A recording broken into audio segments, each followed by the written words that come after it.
வாழ்க்கை குறுகியது. வாழ்க்கை குறுகியதா இருக்கிறதுனாலதான் இனிமையானதா இருக்கு. வாழ்க்கை எல்லையே இல்லாம நீண்டதா இருந்துச்சுன்னு வைங்களேன், ஒரு முடிவே இல்லாத வாழ்க்கையா இருந்தா நீங்க எந்த முயற்சியும் எடுக்காம படுத்துட்டே நான் வாழ்வேன், சும்மா இருந்துட்டே நான் இருப்பேன் அப்படிங்கிற ஒரு நிலைக்கு மனிதன் தள்ளப்படுவான். அதனாலதான் வாழ்க்கை குறுகியதா இருக்குங்க.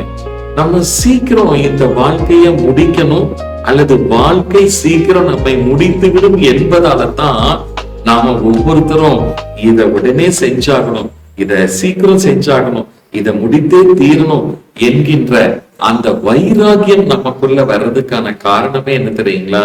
வாழ்க்கை குறுகியதா இருக்கிறதுனாலதான். வாழ்க்கை குறுகியது என்று நினைத்தால் நீங்க அந்த குறுகியதுக்குள்ள இனிமையான வாழ்க்கை வாழ்ந்துவீங்க.